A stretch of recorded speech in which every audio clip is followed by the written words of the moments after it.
Everyone, কেমন আছো সকলে? নিশ্চয়ই ভালো আছো, আর আমরাও বেশ ভালো আছি। দেখতেই পাচ্ছ রেডি হয়ে গেছি। রেডি হয়ে চলে গিয়েছিলাম আজকে একটা খ্রিস্টান ওয়েডিং সেরেমনিতে। অনেক দিন বাদে একটা ইনভাইট পেয়েছি, মানে ওয়েডিং রিসেপশন পার্টি। তো সেখানে যাচ্ছি আর রেডি হয়ে এখন বেরিয়ে পড়বো। আর তোমরা হয়তো ভাবছো ওয়েডিং পার্টিতে শাড়ি পরে কেন যাচ্ছি না, এরকম একটা নর্মাল চুড়িদার পরে কেন যাচ্ছি। কারণ যেখানে ইনভাইট ছিল সেটা কিন্তু আমাদের বাড়ি থেকে প্রায় 1 ঘন্টার মতো লাগবে যেতে।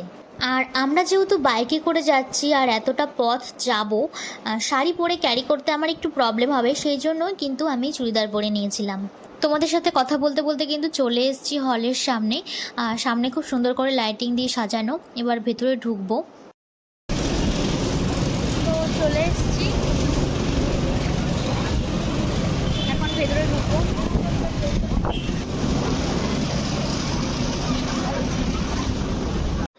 তো ভেতরে ঢুকেই দেখছি সামনে প্রচণ্ড ভিড়, যাওয়ার সুযোগ পাইনি।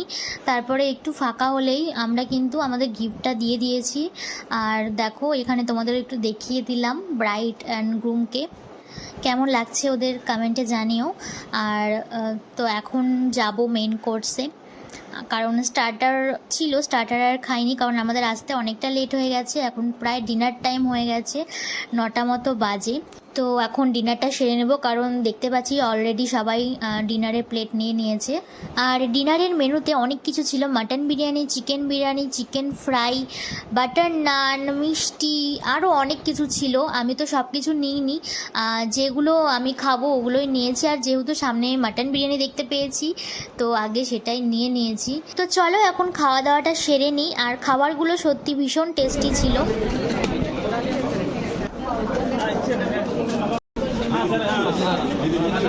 খাওয়া দাওয়া শেষ করে লাস্টে একটু মিষ্টি মুখ করার জন্য আইসক্রিম নিয়ে নিলাম। আর সাথে কিন্তু পানও ছিল, সেটা আর খাইনি।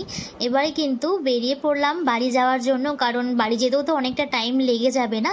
আর ঘড়িতে এখন 10টা মতো বাজে। বাড়িতে যেতে যেতে কিন্তু 1 ঘন্টা লেগেই যাবে। আর আমরা কিন্তু দুজনে একা আসিনি, আমাদের সাথে আমার হাজব্যান্ডের ফ্রেন্ড এবং তার ওয়াইফও এসেছিল। তো এখন সবাই মিলেই বাড়ির পথে রওনা হচ্ছি।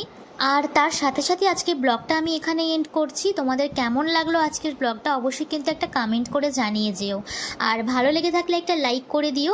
তোমাদের সাথে আবার দেখা হবে নেক্সট ব্লগে। ততক্ষণের জন্য সবাই খুব ভালো থেকো, সুস্থ থেকো। আজকের মতো টাটা।